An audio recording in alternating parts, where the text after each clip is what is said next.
에베소서 6장 우리 10절에서 20절입니다. 같이 함께 교독하겠습니다. 제가 먼저 봉독합니다. 끝으로 너희가 주 안에서와 그 힘의 능력으로 강건하여지고 마귀의 간계를 능히 대적하기 위하여 하나님의 전신갑주를 입으라. 우리의 씨름은 혈과 육을 상대하는 것이 아니요 통치자들과 권세들과 이 어둠의 세상 주관자들과 하늘에 있는 악의 영들을 상대함이라. 그러므로 하나님의 전신갑주를 취하라. 이는 악한 날에 너희가 능히 대적하고 모든 일을 행한 후에 서기 위함이라. 그런즉 서서 진리로 너희 허리띠를 띠고 의의 호심경을 붙이고 평안의 복음이 준비한 것으로 신을 신고 모든 것 위에 믿음의 방패를 가지고 이로써 능히 악한 자의 모든 불화살을 소멸하고 구원의 투구와 성령의 검 곧 하나님의 말씀을 가지라. 모든 기도와 간구를 하되 항상 성령 안에서 기도하고 이를 위하여 깨어 구하기를 항상 힘쓰며 여러 성도를 위하여 구하라. 또 나를 위하여 구할 것은 내게 말씀을 주사 나로 입을 열어 복음의 비밀을 담대히 알리게 하옵소서 할 것이니 함께 이 일을 위하여 내가 쇠사슬에 매인 사신이 된 것은 나로 이 일에 당연히 할 말을 담대히 하게 하려 하심이라. 아멘. 오늘 이 본문을 가지고 우리의 씨름을 알고 전신갑주를 입으라 라는 제목으로 은혜를 좀 나누려고 합니다. 제가 요즘에는 잘 쓰지 않는데 예전에 자주 쓰던 말이 있어요. 우리 젊은이들에게 인생은 고다. 못 먹어도 고가 아니고 회개하세요. 인생은 고다. 다시 말하면 인생은 괴롭고 삶 자체가 고통이다 라는 의미죠. 인생은 고다. 그러면서 그 의미와 함께 제자 훈련할 때 제가 뭐라고 말하냐면 동시에 인생은 또 고다. 영어로 go. 걸어가야 할 삶이다 라는 말을 자주 했어요. 고통이지만 그렇다고 내 인생 내 생명 내가 끝낼 수도 없고 고통이지만 어쨌든 태어나면 계속 우리는 걸어가야 돼. 살아가야 된단 말이에요. 창세기에서 에덴에서 쫓겨난 인간의 삶의 시작은요, 이제 고통 속에서 태어나 고통 속으로 영원을 살아가야 하는 존재가 되어버린 거예요. 우리 교회 이제 아이들이 많고 오늘 또 광고하겠지만 우리 피아노 친 상인이가 태중에 생명이 생겼어요. 우리 박수로 한번 축복합시다. 아유, 네. 아니 예배 중간에 또 이렇게 한 것도 처음이네.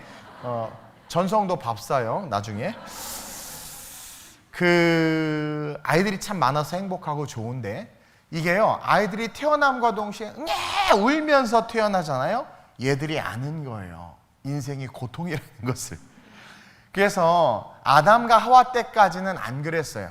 그러나 가인과 아벨 때부터 하와가 잉태의 해산의 고통을 이제 징벌로 받음으로 말미암아 에덴에서 쫓겨난 인간의 삶의 시작, 그 인생의 시작은 고통 속에서 태어나 고통 속으로 영원, 그러니까 지옥이죠. 원죄로 말미암아 지옥 갈 수밖에 없어요. 그래서 고통 속에서 태어나서 영원한 고통으로 살아가야 하는 존재가 저와 여러분이 되었단 말이에요.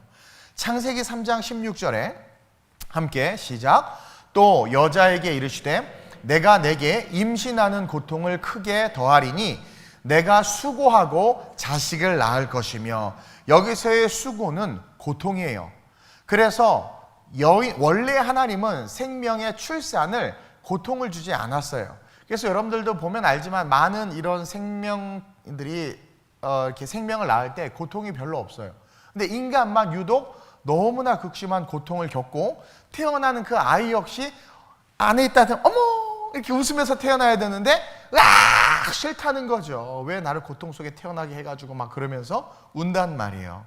산모와 아기 모두 원죄로 말미암아 고통 속에서 태어나고 살아가야 하는 삶, 그 삶 역시 창세기 3장 18절과 같이 땅이 내게 가시덤불과 엉겅퀴를 낼 것이라. 응애 태어나서 엄마의 부모의 돌봄과 섬김으로 성장은 하지만 성장하는 돌봄이 있어도 그 성장하는 과정 속에서 가시덤불을 만나고 엉겅퀴를 만나고, 유치원에 갔더니 가시덤불이 있고 엉겅퀴가 있고, 대학을 졸업하고 취업을 했더니 또 가시덤불과 엉겅퀴를 만나는 인생이 저와 여러분들의 인생이고, 그래서 우리는 기도하잖아요. 힘들다고, 도와달라고. 그러니까 종신토록 수고해야 하는 고통의 삶이 우리에게 펼쳐지는 거예요. 그래서 우리가 살아가는 인생은 오늘 본문에 사용한 단어처럼 늘 씨름이 된 거예요. 씨름. 이 씨름, 우리의 씨름은 혈과 육에 대한 것이 아니라고 그러죠. 이 씨름의 헬라어가 팔레라는 단어인데, 이것은 전투, 전쟁에서 사용하는 단어예요. 그러니까 인생을 말하는데 전투, 전쟁이라는 단어를 썼단 말이야, 성경이. 그만큼 인생 자체는 싸움과 전투의 연속이라는 거죠. 그래서 인생은 괴로울 고통이라는 거예요. 많은 사람들이 그 힘듦의 인생에 대해서 이것이 내가 아닌 환경 때문입니다, 정치 때문입니다, 아니 6.25 북한이 쳐들어와서 그렇습니다, 뭐 미국 때문에, 중국 때문에, 외부적인 요인 때문에 내가 이렇게 고통스럽습니다, 한국에서 태어났기 때문입니다 라고 말하는데, 성경은 아니라는 거예요. 우리 인생이 겪는 고통은 코로나든 경제적 위기든 전쟁의 위기든 그것은 외적이고 환경적이고 우리 인간 때문에 겪는 고통이 아니라고 성경이 분명하게 이야기해 주고 있어요. 오늘 본문이 너무 중요해요. 12절에 보니까 시작. 우리의 씨름은 혈과 육을 상대하는 것이 아니요. 자, 씨름에 대해서 정의했죠. 인생의 태어남과 영원까지 고통으로 이어지는 삶인데, 이 씨름인데, 이 씨름이 혈과 육 때문이 아니라는 거예요. 우리가 힘든 건, 우리가 싸우고 다투는 삶을 사는 건 혈과 육, 우리 육체, 인간과 인간 때문이 아니라 영적인 존재, 어떤 초월적 존재로 말미암은 것임을 가르쳐주고 있단 말이에요. 즉 에베소서 6장 12절에 대해서 공동 번역 성경을 보면 너무 쉽게 잘 번역해 놨어요. 한번 읽어볼까요? 공동 번역으로 동일한 본문인데 시작. 우리가 대항하여 싸워야 할 원수들은 인간이 아니라, 자, 아담과 하와가 원죄를 짓게 된 것은 부담스러운 하와 마누라 때문에 그래요? 능력 없는 남편 아담 때문에 그래요? 아니라는 거예요. 제3자 초월적 존재의 개입이 있었죠. 마귀, 사탄이 있었단 말이에요. 성경은요, 여러분 통으로 볼 수 있어야 되는데, 우리가 대항하여 싸워야 할 원수들은 인간이 아니라는 거야. 그러니까 남편 미워하지 말고 아내 미워하지 마세요. 계속 시작. 권세와 세력의 악신들과 암흑세계의 지배자들과 하늘의 악령들입니다. 그들이 하와를 흔들었던 것처럼 우리를 흔들고 정치를 흔들고 경제를 흔들고 살아가는 우리의 삶의 뒤에서 이렇게 조정하듯 우리를 움직이는 거예요. 그래서 그 마귀의 계계와 마귀의 조정 때문에 인간이 전쟁을 하기도 하고 시기하기도 하고 다투고 싸운다라는 거예요. 이해해요? 그래서 본질을 지금 성경이 이야기하는 거예요. 근데 이 힘든 인생을 너무 쉽게 살고 또 씨름이 아닌 감사와 기쁨의 삶으로 살아가는 사람들도 역사를 보니까 있는 거야. 자, 영적인 어떤 존재가 혈과 육을 가진 우리를 뒤에서 조정하고 또 역사에서 인생을 고통으로 만들어버렸어요. 아담과 하와로부터 시작해서. 그래서 사는 게 힘들어. 근데 그 힘든 삶에 보니까 어떤 사람들은 아무리 힘들어도 불에 타 죽어도 사자밥이 돼도, 그렇죠? 카타콤, 지하, 카타콤베, 지하 무덤에서 살아야 되는 인생이 돼도 It's okay, no problem. 웃는 거야. 아니 도대체 스테반이라는 인간은 어떻게 된 인간인데, 아니 저는요, 내가 아무리 이쁜 주일학교 애들도요, 아이 싫어하다가 내한테 딱 맞았단 말이에요. 되게 아프고 화나. 그리고 엄마가 지 자식 이렇게 어이구 예쁘다는데 빠바바박 때려. 내 자식이지만 열받아. 근데 남이 던지는 돌에 맞는데 안 아파요? 괴롭겠죠. 근데 스테반이 어때요? 웃었어. 둘 중에 하나, 미쳤거나 뭔가 모르는 또 다른 영적 존재에 의해서 지배당하고 있었던 사람이라는 거죠. 그러니까 우리의 씨름은 혈과 육을 상대하는 게 아니야. 고통과 고난이라고 느껴지는 인생 뒤에, 내가 그것 속에 지배당한다면 나는 악한 영의 권세 속에 있다라는 거예요. 근데 역사 속에 보니까 그렇지 않은 사람들이 있네. 그들 역시 초월적 존재의 지배를 당하는데 누구의 지배를 당하는 거예요? 성령의 지배를 당하는 거겠죠. 그래서 그런 사람들은요, 가난해도 행복하다고 하고 시련이 와도 감사하다고 말하는 맛이 간, 뭔가 좀 맛이 갔어. 어떻게 저럴 수 있지? So called normal, 정상이 아닐 것 같아. 그러지 않아요? 그런 사람들이 있다라는 거야. 초대교회 교인들 아무리 힘들고 어려워도 그것에 지배당하지 않았거든요. 다니엘 보세요. 사자굴 두려워하지 않고 기도했어요. 우리 같으면 기도하겠어요? 누구 확진자 지나갔다 그러면 교회도 안 오잖아요. 근데 사자굴에 던진다는 왕의 조서가 칙령이 찍혔는데도 던져. 그리고 기도해. 아니 도대체 이런 사람들 어떻게 감당해 세상이. 다윗 봐봐요. 전 군대가 두려워 떠는데 골리앗 두려워하지도 않잖아. 너 누구냐? 그러면서 그냥 담대히 나간단 말이에요. 그들의 인생도 씨름이었어요. 사울이 다윗을 죽이겠다고 막 창 던지고, 다윗의 인생도 씨름이었죠. 막 미친 척 해야 됐고, 다 씨름이 있었고 고통이 있었는데 그들은 그 씨름 속에서 고통이 아니라 승리와 능력을 누리는 이상한 삶을 살았다는 것에 대해서 우리는 깨달아야 돼요. 그래서 오늘 우리의 삶의 현실 속에서 여러분들이 힘들다라고 말하는 그 인생 속에 여러분들이 승리했으면 좋겠고, 그 비밀을 소유해서 세상 가운데 이것이 신앙의 힘이고 초월적 성령의 지배 속에 있는 사람들이 살아가는 삶이다라는 것을 어렵겠지만 저랑 같이 스텝 바이 스텝으로 걸어가서 세상에 보여주는 그런 아름다운 우리의 성도들이 됐으면 좋겠다라는 거예요. 그러기 위해서는 첫째로 우리의 씨름은 영적 씨름이다 라는 것을 잊지 말아야 돼요. 이것을 여러분들이 꼭 기억하세요. 지금 코로나 사태나 지금 조금 남북 사태가 조금 진정된 것 같지만 어쨌든 이런 남북의 대치나 또 지금 월드와이드 세상에서 벌어지는 이 수많은 일들이 아까 말한 것처럼 인간들이 벌이는 것 같고 시진핑과 트럼프가 싸우는 것 같지만 사실은 영적인 존재에 의한 씨름이다. 이걸 여러분들이 잘 기억하세요. 지금 영국에 유럽의 오컬트 문화가 다시 번창하고 있어요. 저 초등학교 때 분신사바 막 이런 거 해봤거든. 그 기억나요? 막 그런 거? 예. 근데 지금 유럽에 엄청나게, 그리고 한국도 이 타로점이나 막 이런 게 이제 문화가 되어버렸어요. 문화. 몸에 타투를 새김으로 말미암아 내가 보다 어떤 특별한 존재이고 내 존재 가치를 드러내고자 하는, 우리가 인식하지 못하지만 그런 의식들이 유럽과 해외에, 우리나라도 많이 퍼져 있죠. 요즘 젊은 애들 보면 피어싱을 막 여기저기 꽂고 있는데 얘기하지 마야 돼. 어쨌든 그런 문화가 번창하고 있고 좌우 이념 대립이 심해지는 거예요. 지금 죄에 대해서 되게 무감각해지고 있잖아요. 여러분, 불법 유턴은 죄도 아니잖아. 그쵸? 반응을 안 해. 다 해봤구나. 그리고 요즘 세대의 특징이 뭐냐면 거룩보다 개인의 욕심이 더 중요해지고 있어요. 그것은 교회의 모습을 보면 알아. 교회는 거룩을 추구해야 되잖아요. 근데 오늘날 한국교회뿐만 아니라 세계교회가 뭘 추구하냐면 거룩보다 욕심이 더 중요해서 그 욕심 때문에 거룩을 포기하는 게 한국교회야.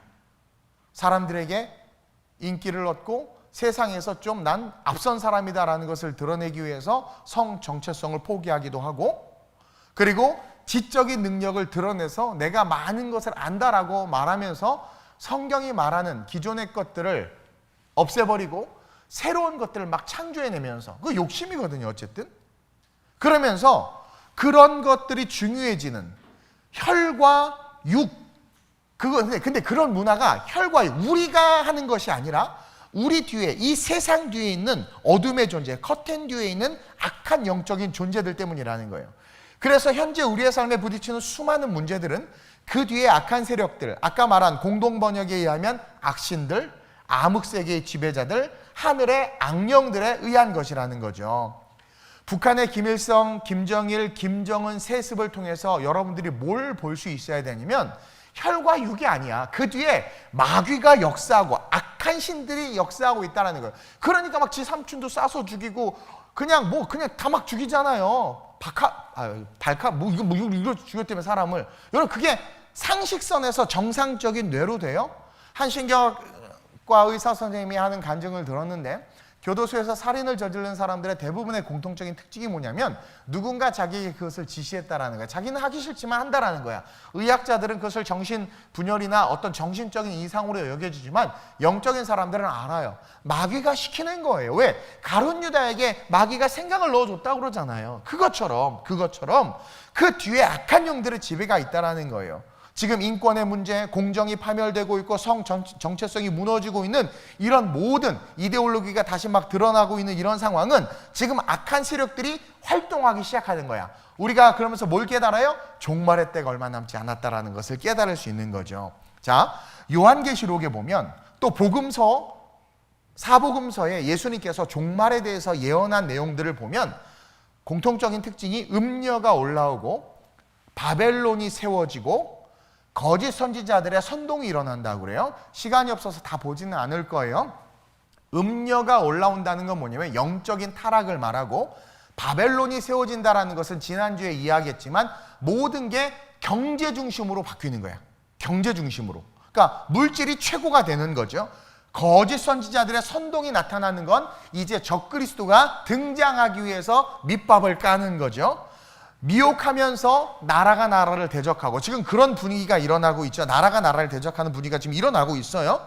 그리고 지금 중국의 샨사댐의 붕괴로부터 시작해서 베이징에 엄청난 자연재해가 난다고 뉴스 해외 언론은 엄청 보도하는데 한국 언론은 잘 보도를 안 하고 있지만 엄청나게 그런 자연재해가 일어나는데 달걀만한 막 우박이 떨어졌다고 하는데 성경에 뭐라고 그러냐면 마지막 때에 그런 징조가 있을 거라고 그랬단 말이에요.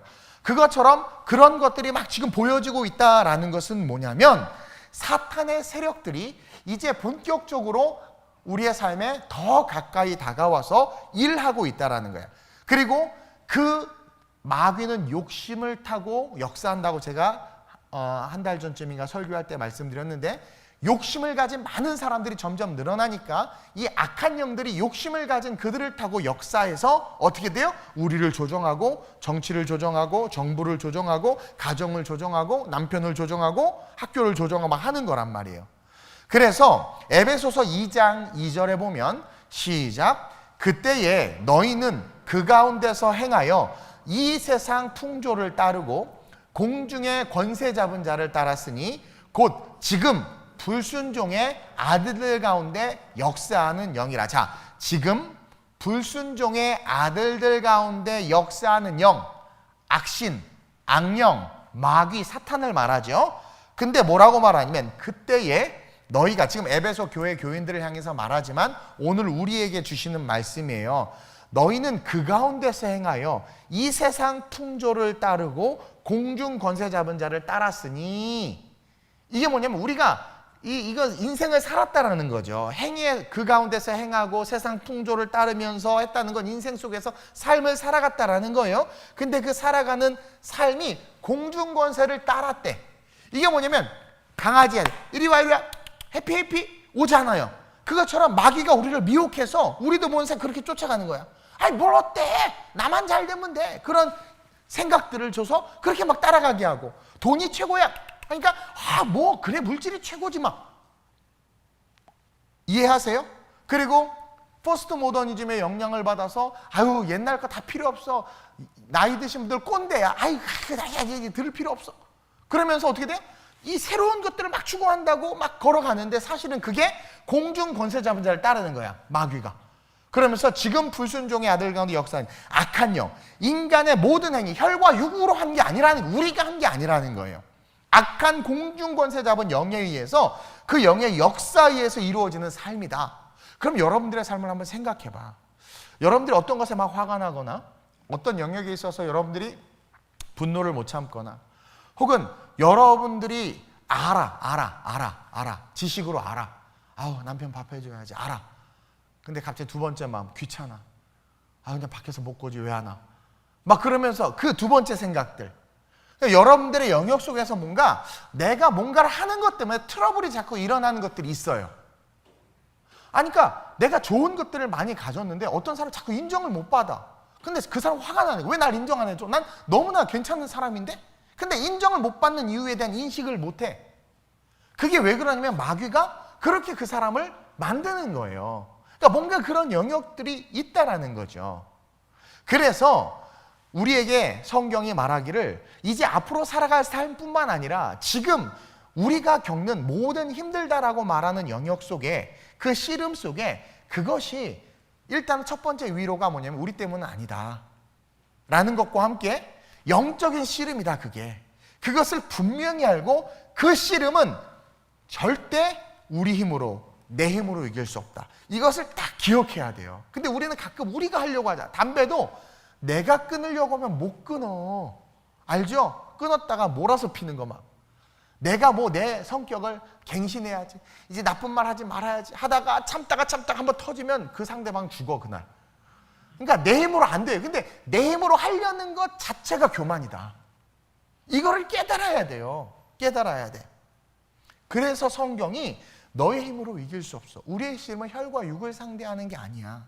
정사와 권세와 이 어둠의 세상 주관자들과 하늘에 있는 악의 영들을 상대함이야. 그러면서 13절에 뭐예요? 그러므로 결론이에요. 그러므로 하나님의 전신갑주를 취하라. 이해해요? 우리의 힘으로 이길 수 없는 삶의 필드 속에 우리는 던져져 있고 감히 에덴 하나님의 완벽한 동산에서 하나님과 다이렉트하게 교제하고 핸드메이드 갓 배꼽이 없을 것 같아. 왜? 태중에서 태어난 존재가 아니라 하나님께서 빚어서 만들었으니까. 몰라 또 이렇게 사람이 콕 찍었는지. 근데 그러니까 하나님의 손으로 핸드메이드 갓이란 말이에요. 근데도 불구하고 마귀가 덤볐잖아요. 세상에. 하와가 덤볐잖아요. 넘어졌잖아요. 하와 누님이 그 정도인데 아줌마들 감당하시겠어요? 못한다는 거야. 바울이 이걸 너무나도 잘 알고 성령 충만한 가운데 우리에게 인생의 승리를 가르쳐 주고자 이 메시지를 주고 있다는 거예요. 그래서 이길 수 없는 이 싸움에서 성경은 전신갑주에는 방법이 없다라는 것을 가르쳐 주고 있다는 거예요. 그러면서 둘째로, 자, 우리의 씨름은 영적인 거다라는 걸 기억하면서 둘째로 우리는 반드시 전신갑주를 입어야 돼. 너무나 당연한 말인데 잘 들어보세요. 목사님, 전신갑주를 어떻게 입나요? 사실은 제가 오늘 완전 군장을 하고 나오려고 그랬어. 헬멧 쓰고 군복 입고. 제가 공군 15비행단 출신인데 부대에 있을 때 헌병인데 하도 두들겨 맞아가지고 허리가 부러져가지고 일병 마로봉 때 의가사 제대를 했어요. 수도 통합병원에 한 3개월 입원해 있다가.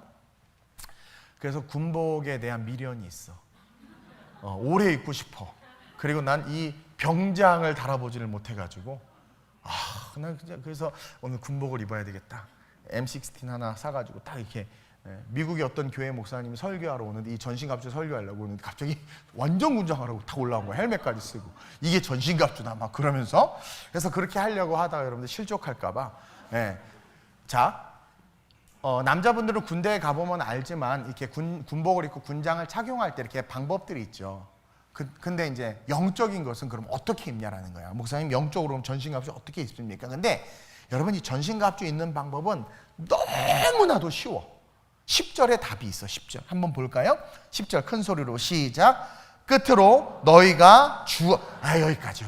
자, 끝으로라는 건 지금 이 에베소 교회를 향해서 바울이 눈물로 편지를 쓰면서 성령께서 쓰게 하셨죠. 마지막으로 결론적으로 하는 말이야. 그러면서 뭐라고 말하냐면 너희가 주 안에 서라는 거야. 주 안에 있으라는 거야. 즉, 이 주 안에, 바울이 오늘 10절에서 끝으로 너희가 주 안에 서와 라고 말하는 것은 주 안에 있어라 라는 건데, 이 주 안에 있어라 라는 이 뜻의 의미가 연합이에요. 연합의 의미를 가지고 있어. 그리고 그 다음에 나와 있는 그 힘의 능력으로 강건하여지고 그러잖아요. 여기서 말하는, 바울이 말하는 그 힘의 능력이 뭐냐면 성령 충만 아니에요. 이 그 힘의 능력이 뭐냐면 부활의 힘이야. 부활의 소망을 말하는 거예요. 바울은 사도들은요, 사도행전 예수님의 부활을 목격하고 그 부활하신 주님이 승천하는 것을 보고 성령을 받았단 말이에요. 그래서 모든 사도들은 그 당시 신앙인들의 소망은 부활과 함께 영생이었어. 그래서 그 당시 오늘 성경에 나와 있는 힘, 능력 할 때 그들이 말하는 그 힘의 능력, 여러분들이 생각하는 힘의 능력과는 달라. 그들의 힘의 능력은 부활이야. 난 부활할 거라는 거야. 영원한 천국에 갈 거라는 거야. 그러니 그게 실제가 되면 이 땅에서 좀 가난하고 고통받아도 괜찮은 거예요. 그래서 스데반도 웃을 수 있었고 초대교회 크리스찬들이 이렇게 죽으면 더 좋은 곳에 가니까 지금 이렇게 죽으니까 그러니까 이 땅에서 사는 것 자체가 고통인데 천국에 대한 실제가 느껴지고 예수님의 부활을 눈으로 목도했기 때문에요. 들려 올라가는 걸 봤기 때문에 나도 그곳으로 가고 싶다 이거야.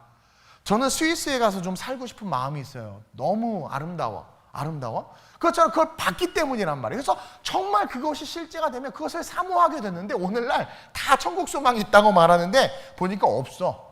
말뿐이야. 그래서 우리가 다 여름에 수영장 가면 입만 뜰 것 같아요. 이렇게 요금만 살아서 주여 주여 주여 주여 주여 주여 이렇게 바라고 주여 주여. 그게 아니라는 거예요. 이 당시 바울이 이야기하는 건 끝으로 너희가 주님과 연합해야 돼.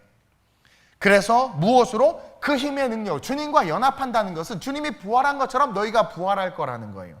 너희에게 천국이 실제가 될 거라는 거예요. 즉 십자가로 말미암아 예수를 구주로 정말 영접한 자들은 주님과 하나님과 연합하게 된다라는 거죠. 그리고 그 연합으로 말미암아 그 힘의 능력으로 강건해져 우리가 부활의 소망을 갖게 돼. 그래서 부활의 소망을 딱 가진 자들의 공통적인 특징은 이 땅의 욕심과 욕망이 사라지고 영원한 천국을 추구하게 돼요.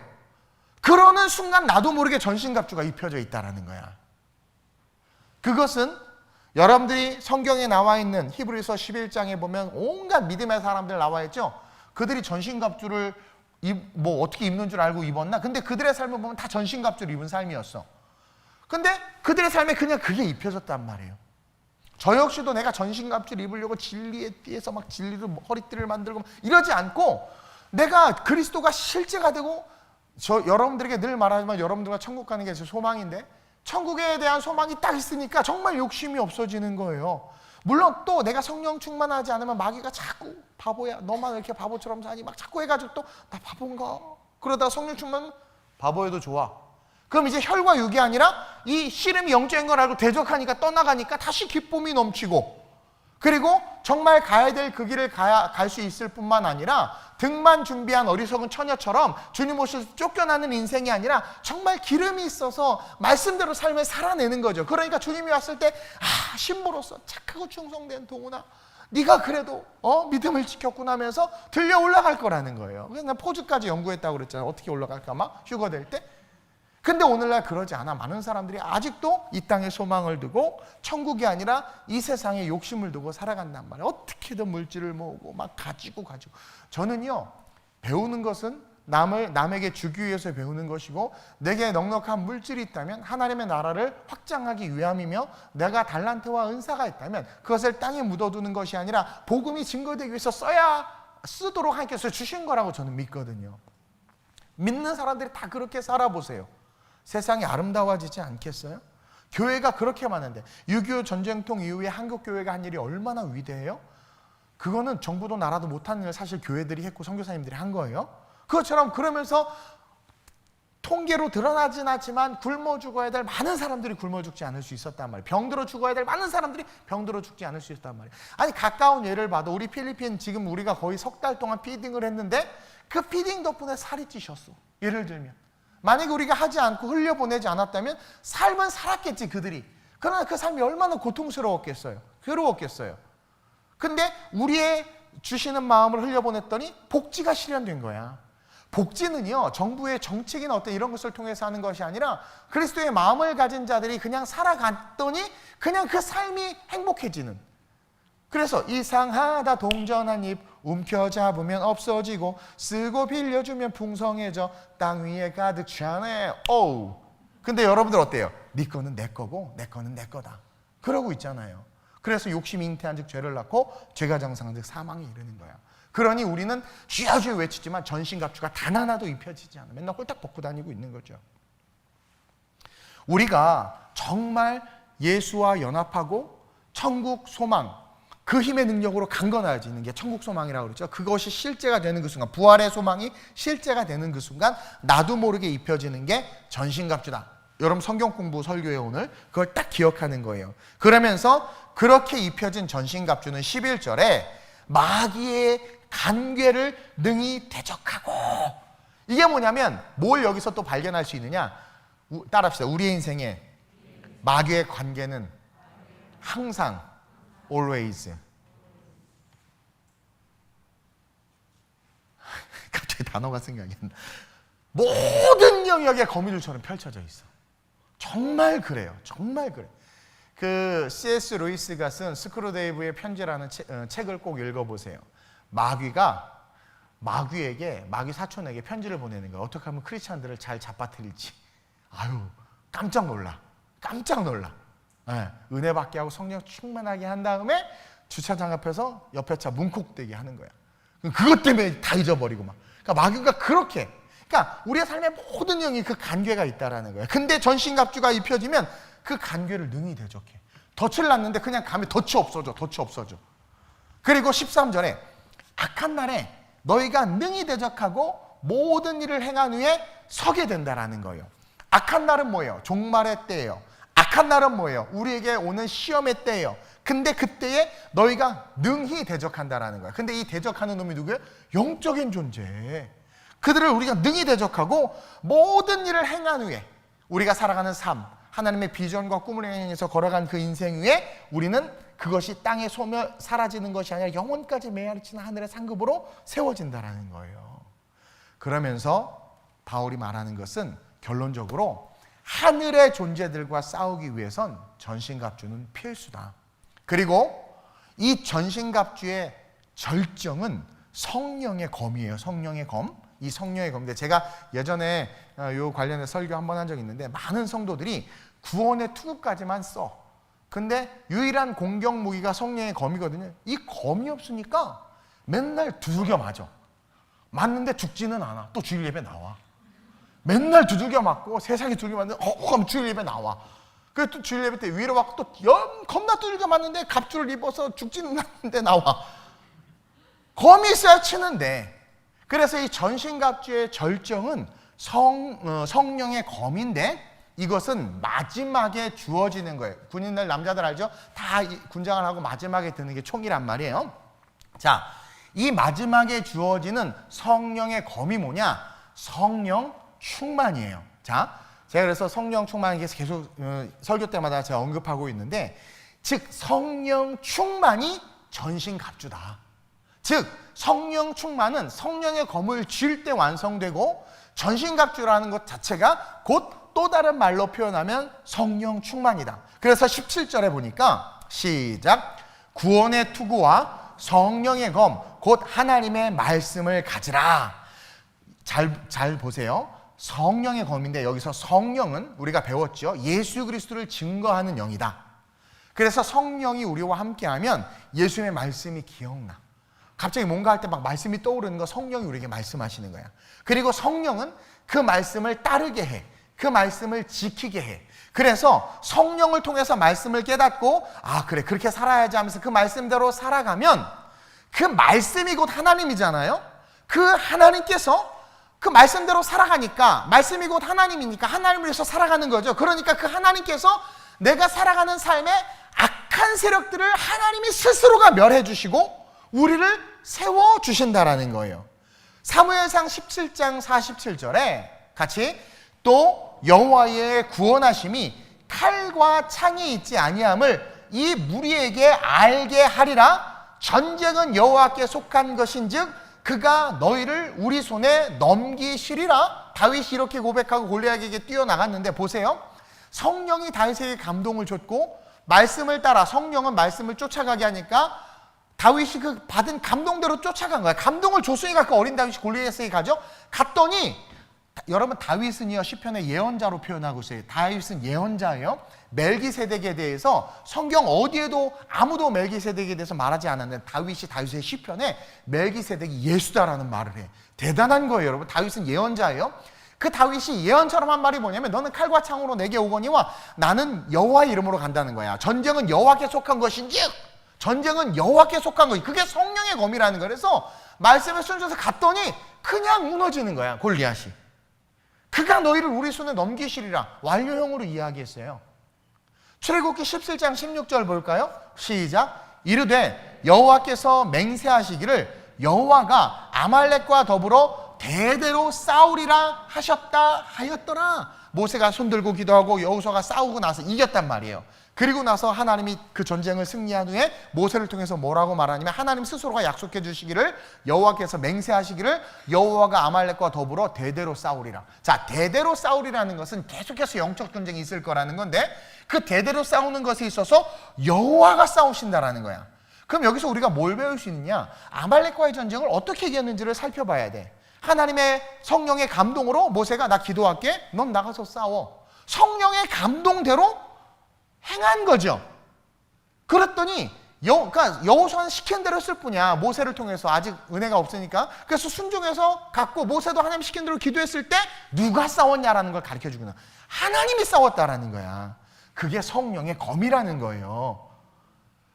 여호수아가 이긴 게 아니라는 걸 우리가 기억해야 돼요. 모세가 이긴 게 아니에요. 그래서 하나님이 가르쳐주는 거야. 출애굽기 17장 16절에 이르시되 여호와께서 맹세하시기를 여호와가 아말렉과 더불어 대대로 싸우리라 하였다. 이걸 조금 제가 오늘 말씀과 함께 제 언어로, 그러니까 오늘 현대의 상황에서 제가 은혜 받고 해석한 언어로 다시 이야기하면 여호와께서 맹세하시기를 여호와가 아말렉과 더불어 대대로 싸우리라. 자, 전신갑주를 입고 그러니까 성령의 감동에 순종해서 걸어가는 삶은 여호와께서 싸워서 승리를 주시는 삶이 된다라는 거예요. 그래서 성령을 검으로 표현한 거야. 다른 말로 말하면 성령은 하나님이고 하나님은 말씀이죠. 하나님이 싸우신다라는 거야. 근데 이제 알았단 말이야. 이제 여기까지 알았어. 근데 문제는 우리가 전신갑주가 잘 안 입혀져. 그걸 어떻게 하느냐? 싸웠더니 패배해. 그렇죠? 맨날 깨진단 말이에요. 그 이야기는 우리가 아까 말한 것처럼 주 안에 서지 못했다라는 거야.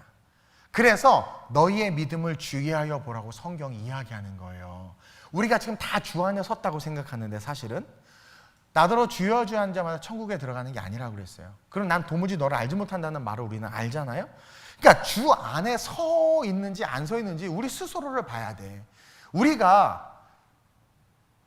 제가 도덕과 윤리는 진리는 아니지만 도덕과 윤리 속에 하나님의 것들이 들어있다고 그랬어요. 그러면 생각해 봅시다. 우리 크리스찬들이 정말 본이 된다면 도덕과 윤리적인 면에 있어서도 본이 돼야 되겠죠. 근데 그것을 내가 하고 싶다고 내 스스로 막 어겨. 예를 들어서 불법 유턴하고 구름 과자 먹고 술 과자 먹고 막 그래. 난 괜찮아. 막 예를 들어서 그래요? 그래? 자, 그거 주인 누구예요? 그럼 그 사람 그 인생의 주인이 누구예요? 자기죠? 그게 주 안에 서지 못했다라는 거야. 목회자들과 한국교회가 주 안에 서지 못한 사람들이 너무 많아. 그래서 떨어질까 주의하라고 우리에게 이야기하는 거야. 그러니까 여러분이 주님이 다시 오셨을 때 믿음 있는 자가 없는. 그래서 주님이 성경에서 예수님이 비유로 들잖아요. 잔치에 초대함을 받아서 수혈장이 다 있는데 정작 잔치날 아무도 안 와. 이것은 아무도 안 온다는 게 아니라 주인이 자기라 소도 사야 되고 장가도 가야 되고 농가밭에 할 일이 많아. 내가 주인인 거야. 그래서 안 간다는 거야. 이해해요?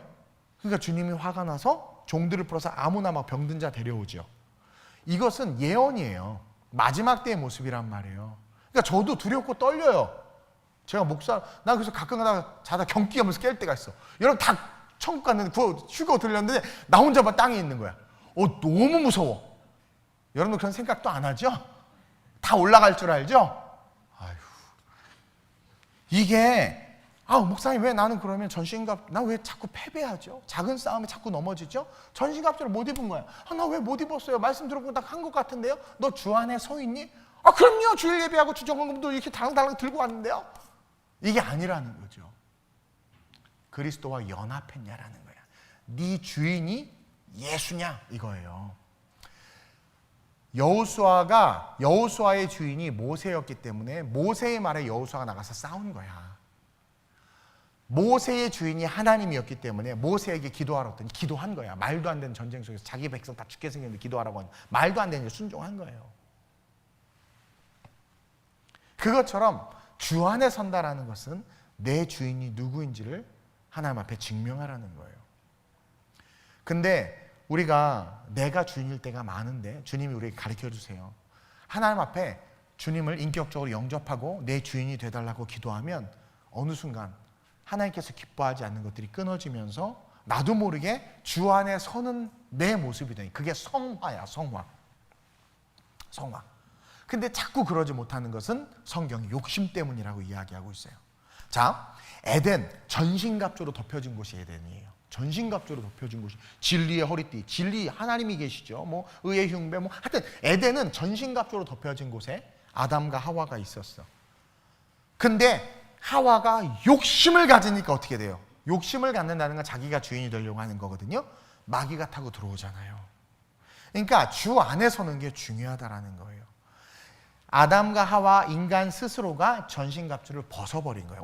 오늘날 한국교회가 전신갑주를 벗어버렸어요. 그러니까 세상에 짱돌로 얻어맞는 거예요. 지금 코로나 때문에 버스, 지하철 누가 그런 글을 올렸어요. 구로 콜센터 했을 때 그러면 거기 출근했던 그 사람들이 탔던 버스, 지하철을 왜 검사 안 하느냐, 논리적 모순이 있지 않느냐. 어떤 크리스찬이 하도 열받아서 그렇게 글을 쓴 게 회자가 돼서 제가 읽었던 기억이 나요. 읽어보니까 맞아. 분명히 거기에 또 감염돼서 보이지 않게 퍼져나갔을 거야. 그러니까 그것처럼 뭔가 어떤 우리 안에 있는 어떤 욕심들, 그런 것들이 세상이 자꾸 한국 교회와 우리의 삶에서 하나님의 전신갑주를 뺏어 욕심을 통해서 무너뜨리려고 한다는 거죠. 그러니까 자, 인간 스스로가 전신갑주를 벗어버리는 삶, 그것은 욕심 때문이고 결국 그 욕심이 우리로 하여금 어떤 인생이 되게 해요? 마귀의 조종을 받는 인생이 되게 한다는 거예요. 야고보서 1장 14절 15절 한번 읽겠습니다. 시작. 오직 각 사람이 시험을 받는 것은 자기 욕심에 이끌려 미혹된. 자, 여기서 말하는 시험이 템테이션이에요. 근데 이 템테이션의 영어의 원어에 보면 뭐가 있냐면 바로 싸움, 씨름이라는 말이 있는 거야. 근데 그것이 무엇 때문이라고 이야기하고 있어요? 욕심. 욕심에 이끌려 미혹됨이니 계속 욕심이 잉태한 즉 죄를 낳고 죄가 장성한 즉 사망을 낳느니라. 그래서 하와가 잉태돼서 따먹다가 전신갑주를 벗어버리고 전신갑주가 있는 에덴에서 쫓겨난 거죠. 네. 우리 역시 마찬가지라는 거예요.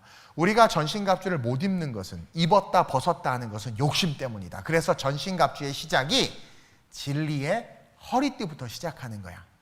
진리는 말씀이죠. 말씀을 알고 믿기에 결단해야 되는 거야. 왜 여러분들 옛날에 막 달리기 할 때, 운동회 때 막 이런 거 하면 달리기 하면 어떻게 되면 이러잖아. 허리춤이 잘 잡혀 있어야 되는 거야. 꽉 묶잖아요. 이게 제일 중요해. 진리. 이게 딱 묶여 있어야 돼. 그럼 일단 뛸 수 있어. 근데 이게 바지 흘러내려봐. 못 뛰어. 진리가 흔들리면, 그러니까 말씀에 대해서 똑바로 알지 못하고 삶의 주인이 그리스도가 되지 아니하면 모두 허리 흘러내면 못 뛰어. 못 뛰잖아. 못 뛰잖아요. 그러니까 말씀이 이끈 대로 못 살아간다는 거야. 말씀대로 못 살아. 그러니까 시작조차 못하는 거야. 그래서 진리의 허리띠로부터 전신갑주가 시작되는 것이고, 진리의 허리띠는 뭐다? 성육신, 예수 그리스도, 진리이신 말씀이신 이 땅에 오신 것을 믿고 인정하는 것부터 시작되는 거예요. 말씀, 육신이 되어 이 땅에 오신 것. 그리고 그 말씀을 향해 시작함에 있어서 마귀가 끊임없이 쏘아붙이는 참소. 내가 예수를 믿었단 말이야. 그래서 나는 의롭게 됐어. 그런데 마귀가 네가 뭐를 의롭냐? 아이고 너 이랬잖아. 옛날에 저랬잖아. 끊임없이 마귀는 우리를 고자질하거든요. 참소하거든요. 그래서 우리가 난 예수의 피로 의로워졌어 하고 의의 흉배를 입어야 되는 거야. 그러니까 마귀는요. 저도요 가끔 옛날에 저도 옛날에 어머니 지갑에서 좀 빌렸었어요. 돈을. 그냥 말은 안 하지만 나중에 갚겠다고 마음에 다짐을 하고 이렇게 500원, 그때는 500원짜리가 지폐였는데 꺼내서 이제 뭐 또 사 먹고. 우리 때 이제 엿장수들이 많았는데 엿이 너무 먹고 싶어가지고 어머님이 사온 양은 냄비를 갖다가 동생하고 둘이 어렸을 때 아무 생각 없이 참 좋은 일을 한다 나는 그러면서 엿을 바꿔 먹고 막 그랬던 적이, 그런 생각들, 물론 뭐 더 안 좋은 죄도 있지만 또 피차 덕이 안 되니까 여기까지만. 그래서 그런 생각하면 또 막 찔려 그리고 그래 그건 누구 미워했던 거. 그 순간 어떻게 해야 돼요? 마귀가 의의 흉배를 삐죽고 우리를 참소할 때 의의 흉배 그러면서 난 예수의 피로 의로워졌다. 끊임없이 선포. 그게 의의 호심경이에요. 가슴에 붙이는 흉판. 그러면서 그것을 마귀가 왜냐면 우리가 말씀을 딱 진리의 허리띠를 매면 말씀을 향해서 걸어가거든. 성령이 우리를 끌거든. 그러니까 마귀가 제일 싫어해. 그러니까 마귀가 계속 참소한단 말이야. 너희 이런 놈이잖아. 그러면 그걸 의의 흉배로 하고 걸어가라고 그 다음에 나오는 게 복음의 평안의 복음에 예비한 신이야. 마태복음 28장 모든 민족으로 제자를 삼으라는 거야. 그러니까 여러분 이게 순서야. 성육신하신 예수 그리스도가 나에게 실제가 되는 그 순간 내가 의롭다함을 칭하였음을 깨닫게 되고 구원의 은혜 속에서 너무 감사해서 어떻게 나는 의로워 하나님의 백성이 하고 걸어 나가게 되는 말. 복음으로 해서 막 걸어간단 말이에요. 근데 그럴 때 또 마귀가 이게 안 되겠네. 참소 가지고는 안 되네. 그래서 화전 불화살을 쏜단 말이에요. 그러니까 하나님께서 믿음의 방패를 갖게 하는 거야. 근데 여러분 그거 아세요?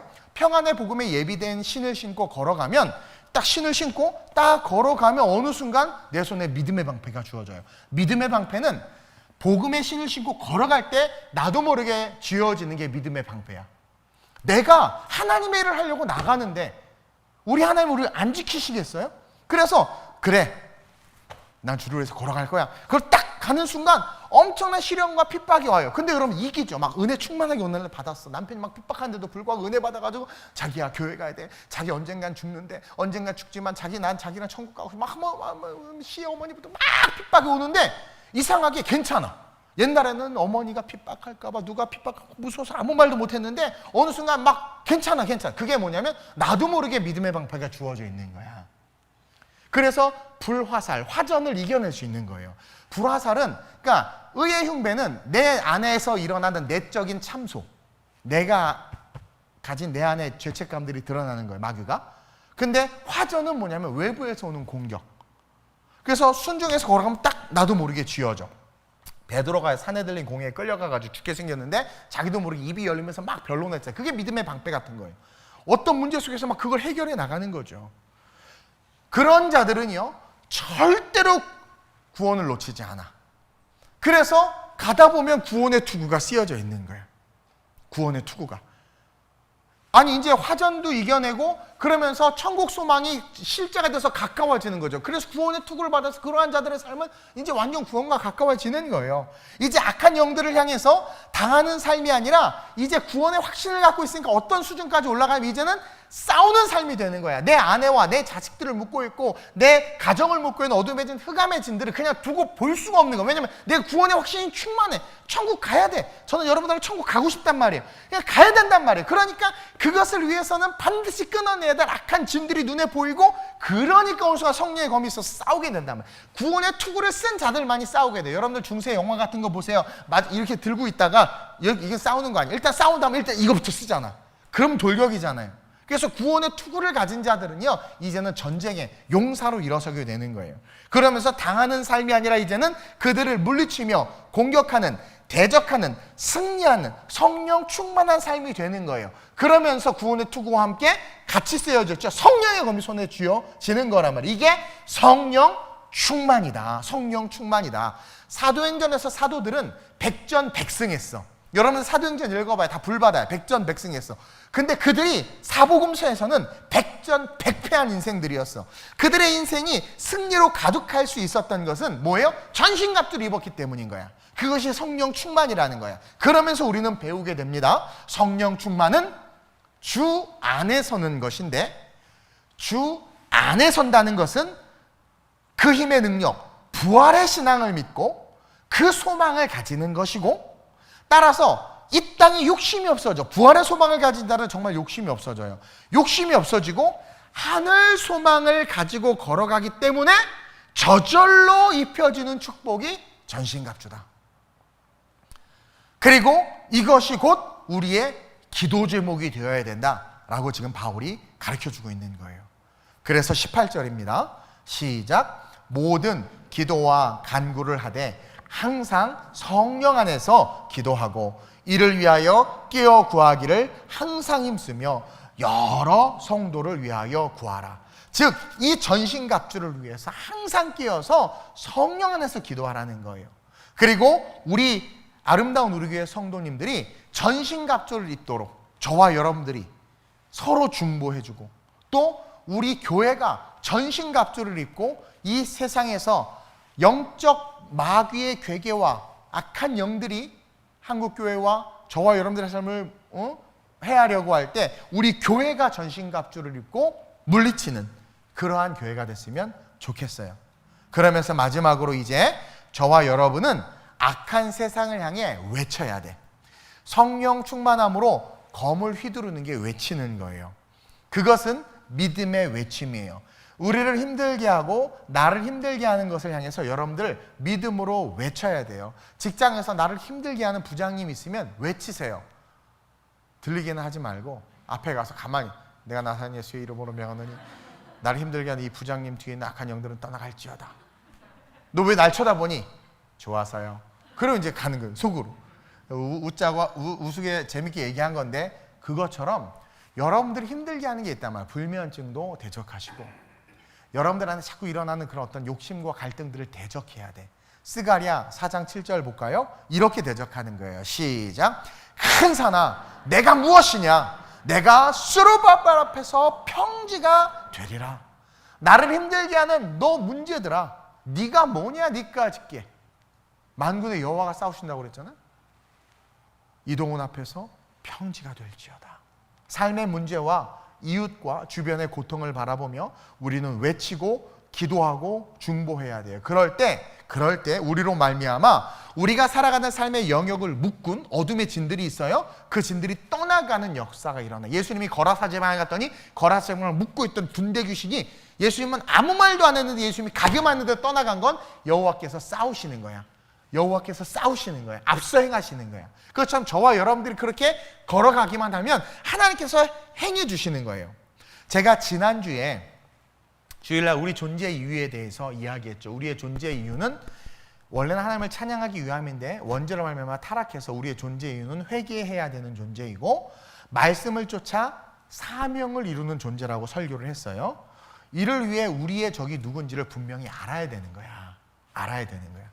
우리의 적은 옆 사람 보세요. 그 사람이 아니에요. 그 사람 뒤에 있는 어둠의 영들이야. 있어요. 이때니까요. 그러니까 사랑해야 될 존재지. 우리 뒤에 그러니까 저 사람 왜 저래? 그러지 말고 저 사람 뒤에 마귀가 있구나. 너무 좀 그런가? 말씀대로 이야기하는. 그러면서 우리 남편은 왜 이렇게 예수를 안 믿지? 그러면 여러분들의 남편 뒤에 예수를 못 믿게 하는 어둠의 진들이 있는 거예요. 이게 영적인 거예요. 그럼 어떻게 해야 돼? 큰 산아! 스룹바벨 평지. 그러면서 남편에게 우리 남편 예수 못 믿게 하는 어둠의 권세 예수에 떠나가라! 그랬더니 그놈이 너 나가라 그래. 봤더니 내가 주 안에 서 있질 않는 거야. 어떻게 하라고 그랬어요? 회개하는 존재가 되어야 된다고 그랬죠? 회개하고 말씀을 쫓아가는 존재. 근데 그게 안 되는. 그러니까 이게 다 지금 연결된 설교란 말이에요. 성령 강림 주일부터. 그래서 이제 적이 누군지 우리의 씨름은 혈과 육에 대한 게 아니구나 분명히 알고 이제 전신갑주를 입고 저와 여러분들이 일어나서 이 세상을 아름답게 하는 데 쓰임받는 우리가 됐으면 좋겠습니다. 오늘 이 말씀을 기억하면서 같이 한번 기도하기를 원하는데 이렇게 기도합시다. 우리의 씨름을 알고 이제 하나님 내가 전신갑주를 입기를 원합니다. 모든 씨름이 혈과 육에 대한 게 아님을 오늘 배웠습니다. 어둠의 권세, 흑암의 권세가 하와에게 덤볐던 것처럼 우리의 삶에 있다는 것을 영적으로 깨달았습니다. 바울이 이야기한 것이 성령을 통해서 내게 주신 말씀인 줄로 믿사오니 이제부터 주 안에 서겠습니다. 전신갑주를 입는 법을 배웠습니다. 주 안에 서서 천국 소망을 가지고 걸어가면 전신갑주가 입혀진다는 것을 깨달았습니다. 따라서 끊임없이 회개함으로 말미암아 천국 소망을 갖게 하시고 주 안에서는 내 인생의 주인이 주님이 되는 내가 될 수 있게 해달라고 오늘 말씀과 함께 주님을 한번 부르고 합심으로 전심으로 기도합니다. 주여 할렐루야. 좋으신 아버지 하나님 감사합니다. 세상이 점점 악해져 가고 있습니다. 흑암의 권세와 어둠의 권세들이 이제는 드러내놓고 역사하고 있습니다. 분열과 갈등을 조장하며 세속주의와 물질 만능주의로 우리들을 오염시키고 하나님 정의와 공의가 잘못되었다 진리를 소멸시키며 우리의 삶 가운데 본질이 아닌 비본질적인 것들을 추구하도록 악한 세력 세상들이 우리를 공격하고 있습니다. 우리의 시험은 혈과 육이 아닙니다. 우리 주변에 모이는 지체들, 그들이 문제가 아니라 그들 뒤에 있는 어둠의 영들이 문제임을 깨달았사오니 그것들을 대적할 수 있도록 은혜 베풀어 주옵소서. 그러기 위해선 전신갑주를 입어야 하는데 아름다운 우리에게 모든 성도들 주 안에 설 수 있도록 주님 역사하여 주옵소서. 예수 그리스도 그 십자가 부활의 능력으로 말미암아 힘입어 하나님께서 우리를 이끄시는 대로 회개하며 순종하여 여호와 샬롬의 하나님과 내가 너와 함께 영원히 싸우리라 말씀하시는 여호와 니시 하나님과 함께 걸어감으로 말미암아 승리하는 인생들이 될 수 있도록 주님 이끌어 주시옵소서. 우리를 힘들게 하고 우리를 분노케 하고 우리를 다투게 하고 갈등하게 하는 것은 그 사람이 아니라 그 조직이 아니라 그 뒤에는 악한 영임을 깨달았사오니 전신갑주를 입고 성령의 검을 들고 그들을 향하여 선포하고 대적할 수 있는 우리 성도들 되게 하셔서 세상을 이기는 자들로 거룩하게 서게 하여 주시옵소서. 예수 이름의 승리가 아름다운 우리의 모든 성도들에게 삶에 임하게 하여 주옵소서. 하나님, 세상이 악합니다. 신앙이 삶의 능력이 되어야 하는데 그러지 못하기에 하나님 성령의 감동으로 간절한 마음으로 복음을 외쳤습니다. 우리 성도들 내 삶에, 우리의 삶에 내가 살아가는 것 같고 내가 주장하는 것 같지만 하와가 유혹을 받았던 것처럼 영적인 세력에 의해서 내 삶이 움직여지고 있을 수 있다는 것을 하나님 깨닫게 하시고 주 안에 서기 위해서 회개하며 말씀을 쫓아가는 아름다운 우리 교회 성도들 되게 하여 주옵소서. 이 땅에 100억 1000억을 가지고 있어도 다 쓰지 못합니다.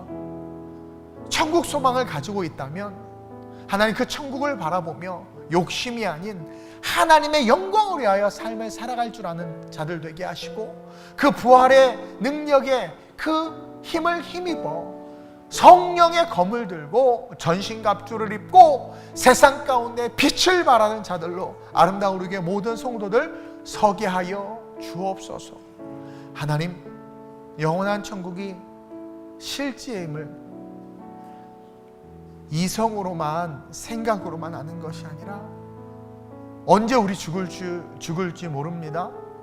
그 죽음 앞에서 분명한 구원의 확신과 함께 천국 소망 가지고 우리의 심은 혈과 육을 상대하는 것이 아님을 알기에 성령과 함께 이기는 삶으로 이 세상에서 살아가게 하여 주시옵소서.